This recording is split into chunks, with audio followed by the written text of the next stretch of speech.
Here we are.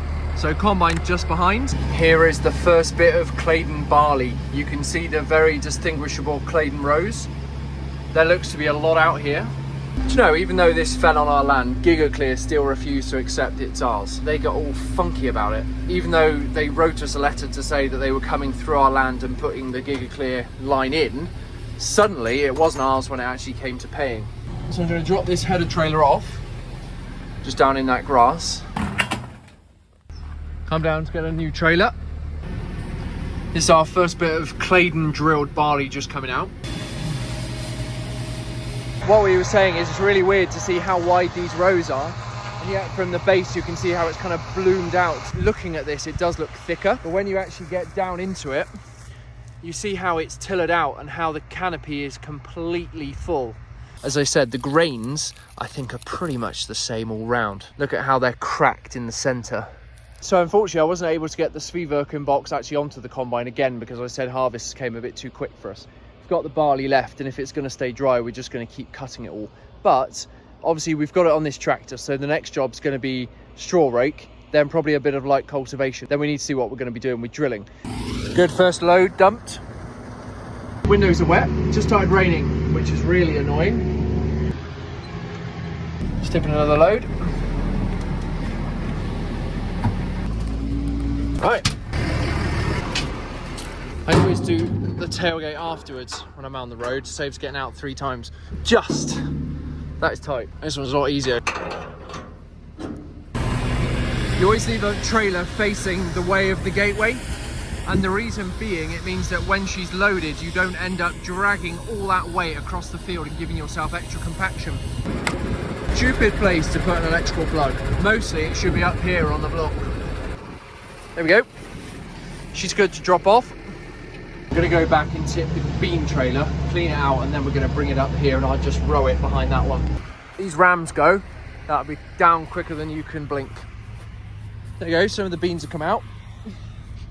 That looks pretty clean, doesn't it? This is how quick it just comes down and floats. And that's with resistance, and the oil is being pushed back into the back of the tractor. That's the mechanical brake I was on about, and it just pulls this thing up, which applies these brakes, so they're hydraulic or pulled by the wire.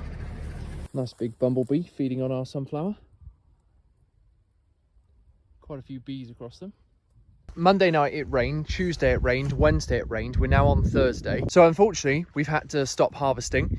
It looks like it's going to rain again, but once this has all moved through, I think I understand it to be that the sun's going to come out and then we're going to have a long spell of hot weather again. So what we're hoping to do is let the sun do all the work, save the gas, get it to dry the rest of the barley, and then we can try and finish our harvest. But this year we're just 3 fields away from finishing our harvest, and as I say, we haven't got the dryer out once. One thing you may have noticed, we've got quite a few volunteer oats, and they're called that because obviously we didn't plant them, they've simply travelled here. Now the really interesting thing about oats is they can actually walk or they can dance around. Now it might sound like an old wives' tale, so I've actually got a video. You get a couple of oats, you put some water on them, and what they do is their sort of long legs start to spin round, a bit like a crank, and that's how they then flip themselves over.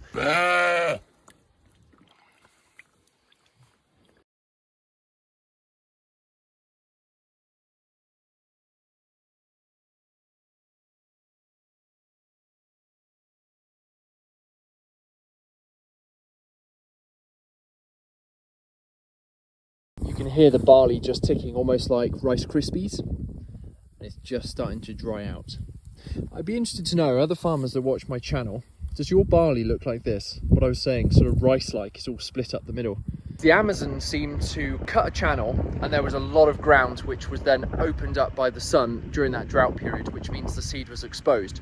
The Claydon, touch wood, had barely any ground opening. However, there is one here. Now the significance of that is, if we've gone along and we've drilled our seed, the fact that the sun can then come and effectively part the ground and expose the seed, it's caused it to fail. So this on a grand scale would obviously be a big disaster. It's only because my top of my forearm is stuck on this hump. Otherwise my fingers could actually go further. So it's nearly my entire forearm deep. Of course you can see the damage it's caused because nothing's grown here. The other point I just want to make is that this has all been eaten by rabbits. So it's Friday morning, sun's starting to come out, so hopefully if this stays out for the next couple of days, we might be able to get another start in and actually finish that barley. So I've come down to the sheep. Now, common misconception, what a lot of people see when they look in a field is if there's lots of grass, they think that there's loads of food for sheep. In reality, all of this has really been trampled down as opposed to being eaten. So both sheep and cattle prefer short, lush green stems, and the majority of this big stuff, it's easier if you just top it all down, then they will eat just the small stems. These guys are pretty content in the orchard, but the camping is going to be finished in the next sort of couple of days. So we're going to haul them back out and then take them back home.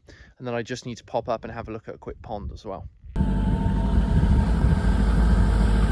Dad tells me a horse got stuck in this pond once and they had to get the fire brigade to pull it out. Now there's a fence that runs along here. It'd actually be more secure, better peace of mind if I put 3 strands of my own wire along here just to secure it in a better way. So when the harvest is actually in the shed, one thing I haven't shown you yet is how we then store it. So the big thing, because it came off the field so hot, we need to try and make sure it's cooled down.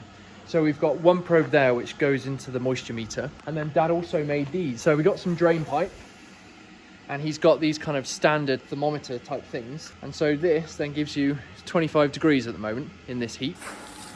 Up here in the back corner and lower down, it's got perforation holes in it. So all the hot air is pulled out of the heap, runs up this pipe and is blown out the top here. And that's sucking all the heat out of the stack and pushing it outwards into the shed. What we've also done this year, which we haven't done in previous years, is we've actually sold it already, and it's going to go straight onto lorries and then be stored centrally with the rest of the grain. And then we can use these sheds again for our own purpose. Everyone, thank you so much for watching. If you haven't already, please do give it a big thumbs up.